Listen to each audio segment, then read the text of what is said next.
Bienvenue à tous. Welcome to Reporters, France 24's correspondents worldwide.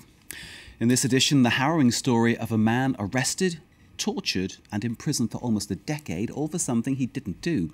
In the wake of the 9/11 terror attack, questions have been asked about the tactics used by the West in the war on terror. Extraordinary rendition saw many suspects flown to other countries where beatings and torture were used to extract information and sometimes confessions. Our report features a man whose life has been shattered by this process, a man who's still seeking answers and compensation for his ordeal.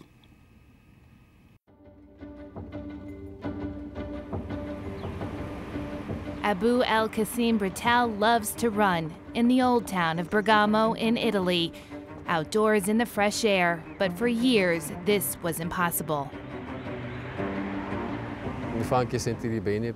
It does me good. Sometimes I have a flash. I say to myself, Kassim, you're free now. You're not. An Italian citizen of Moroccan descent, Britel spent 9 years behind bars, caught up in the war on terror by mistake from Pakistan to Morocco. 3 years after his release, this is the first time he's agreed to talk about what happened. For me, during that time, it was as if I was asleep. And then I woke up and all of a sudden, 10 years had passed. I find it hard to accept that. Britel knows he will never get back those lost years. While he's been reunited with his wife and returned home, he still has no work. So he does household chores to combat his depression.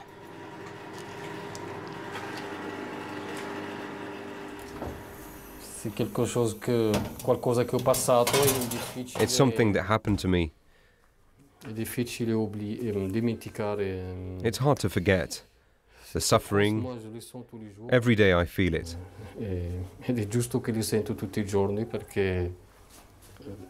It's a tragedy.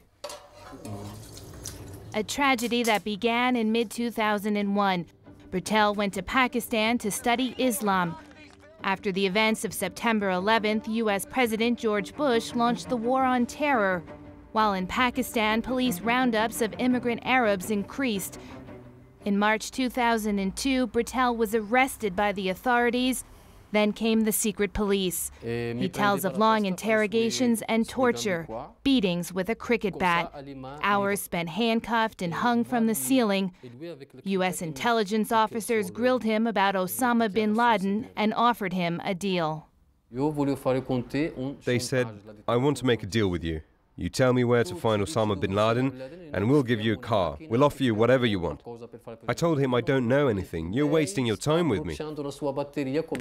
A few weeks later, he was exfiltrated out of Pakistan. One of the guards told me, you, Italy. You'll go to Italy. Like, I don't understand the language. He told me, you, Italy. But they actually sent me to Morocco. Sent to Morocco on one of those secret CIA flights. A flight identified by a European Parliament Commission of Inquiry. May 23, 2002, a Gulfstream jet registered to Aero Contractors leaves the U.S. state of North Carolina. Arriving in Pakistan, Britel is forced aboard. May 25th, he arrives in Rabat. When the plane landed, the door opened and I heard someone say with a Moroccan accent, gently, gently, there are steps. I realized then that I was in Morocco. After the plane, I was put directly into a car and I left, without going through customs or passport control, nothing. Quarter of an hour later, we arrived at Tamara. Tamara, a prison that does not exist according to Moroccan authorities. However, many human rights groups claim it's one of the secret prisons used by the CIA. For Britel, it's hard to forget what happened to him there. They wanted to torture me. I undressed and I said to them, what do I look like? What more do you want? They told me to get dressed. At Tamara, I didn't suffer much physical torture apart from a few slaps. But the psychological torture, yes. I've suffered much in Tamara. He was interrogated repeatedly by Moroccan security services. After 8.5 months, he was released. May 16, 2003, Britel nears the border with Spain to return to Italy. At the same time, 600 kilometers away, 12 suicide bombers blow themselves up in Casablanca. 45 people are killed. Britel was arrested again, sent back to Tamara, and placed in solitary confinement for 4 months, until the day when he was summoned by his captors. I was blindfolded with my hands tied up like this. They asked me to sign. They made me sign about 20 pages. Sign, sign, sign. Without knowing it, he had just admitted membership in a terrorist group. In October 2003, he was tried and sentenced to 15 years in prison with no evidence other than his confession. A conviction reduced to 9 years on appeal. April 14, 2011, he was pardoned by King Mohammed VI a year before the end of his sentence. Britel is convinced that Morocco jailed him to win favor with the U.S. and Italy. How is it possible that an Italian citizen was kidnapped, tortured, delivered to the US, illegally transferred by plane, while Italy supposedly knows nothing? Italian justice has finally exonerated Britel. One of the few public figures to have defended him during his ordeal is the former mayor of Bergamo, Roberto Bruni. Hello, Mr. Mayor. I'm no longer mayor. Yes, but for me you still are. People tend to be wary when it comes to a person's race, I mean a different ethnicity, even if they are Italian citizens. And if you add the label of terrorist or suspected terrorist, well... In this region, where xenophobic parties like the Northern League have strong support, the socialist mayor has been accused of siding with the terrorists. For me, it's a real injustice. I tried to intervene. I felt there was a real cause to defend. Alas, it was not perceived as such by the public. It's sad but true. Kassim received neither an apology nor compensation from the Italian state. During his captivity, it was his wife Anna, a native of Bergamo and a convert to Islam, who led the fight. She faced down the Italian investigators who accused Kassim of being active in Islamist circles and taking part in paramilitary training in Afghanistan. In September 2006, Britel was cleared of those charges by a tribunal of judges in Brescia. Anna also visited Morocco 30 times. She went straight to the top in Italy, seeking the release of her husband. It was all in vain until the royal pardon came from Morocco. Ironically, Anna felt most useful when her husband was in prison. When he came back, that was the hardest time. And it's not over, because the symptoms of his ordeal are still with us every day.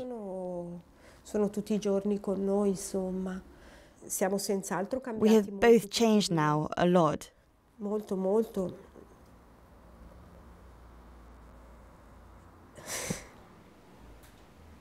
One of the toughest parts of the day when Anna heads off to work at the town library, leaving Kassim at home trying to put his life back together.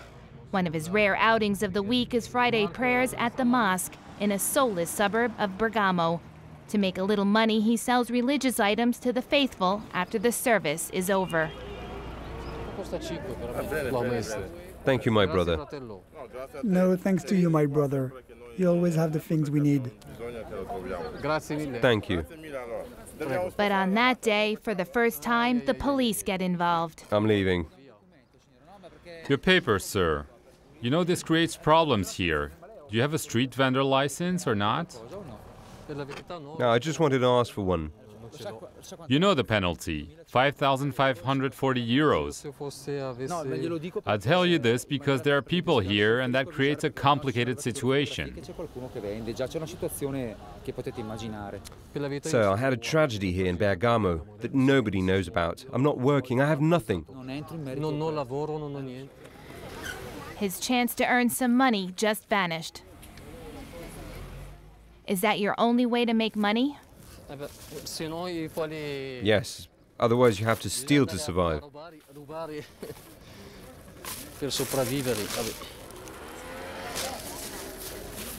Prison made Kassim more religious.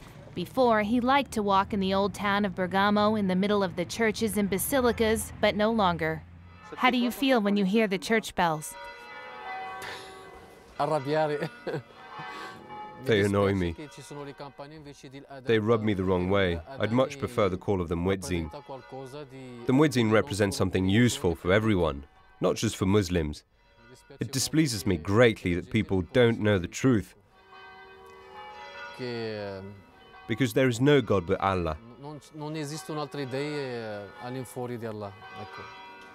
He is convinced that Muslims are victims of a Western conspiracy. He questions the official version of the September 11th attacks. He does not talk of jihad, but since he went on a pilgrimage to Mecca, he dreams of living in a land of Islam. Women are covered up, men are dressed in a more Islamic way. You like that? Yes, it pleases me greatly, living in a country like Saudi Arabia where religion is something that is immediately obvious. He didn't go because Anna wants to live near her parents and she doesn't speak Arabic. Worn down by his experiences, Britel has found unlikely support a world away in North Carolina, the same U.S. state from which his secret flight originated. There, activists he's never seen post his picture in public places. In charge, Christina Cowger, a biology teacher. For the first time, they talk via Skype. Hi, Christina. I can't find the words to thank you for all that you do.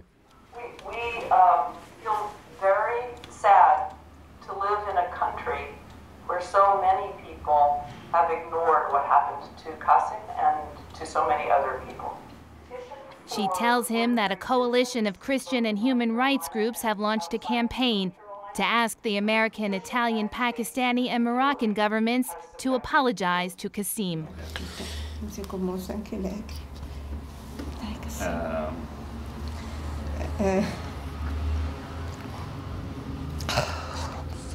We wish we could do more.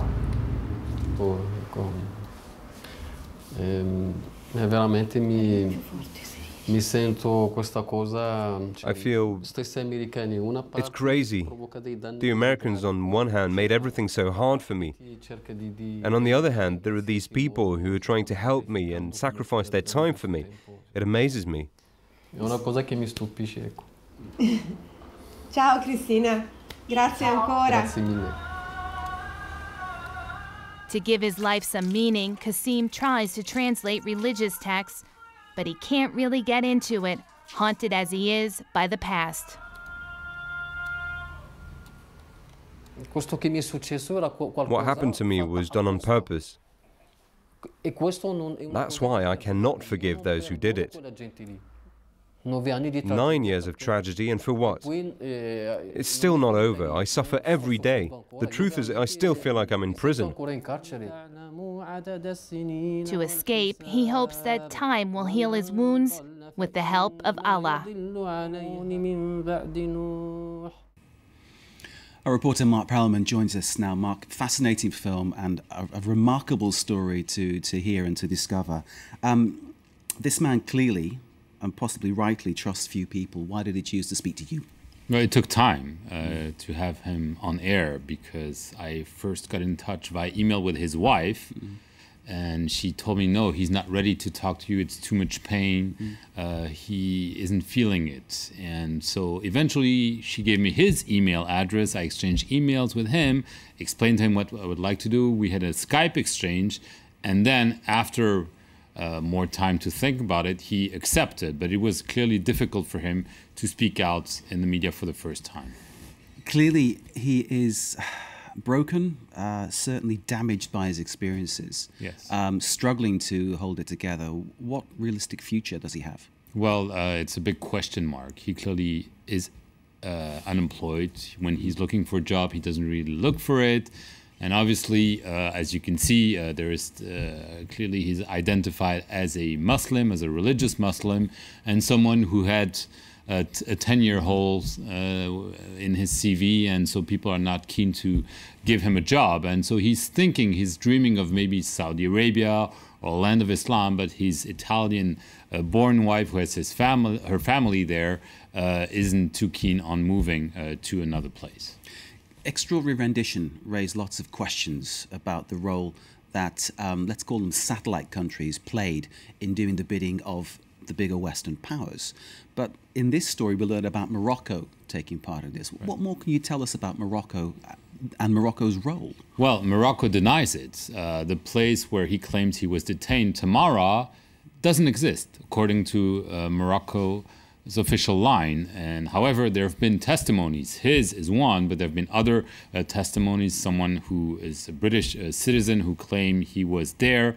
He was interrogated, tortured there by the Moroccan security services, with the assistance of Western intelligence services, probably the CIA or maybe the British intelligence services. There was a whole network that was created where people were flown from one place to the other, interrogated, because you had to have those satellite black holes, black sites as they're known, and this was really something that happened, including in Morocco, and it's a very, very sensitive issue in that country because the regime denies that it has ever taken place. And briefly, Mark, he's an Italian citizen. I mean, the fact that it happens to someone from the EU, it's kind of remarkable, isn't it? Yes, and for him it's a shame because he says, you know, this is my country now, and they didn't do anything to defend me, and probably they were complicit in all what happened to me from Pakistan to Morocco, and now that he's back, he doesn't even have the courage, the energy to lodge a complaint against Italy because he doesn't really trust it will go anywhere.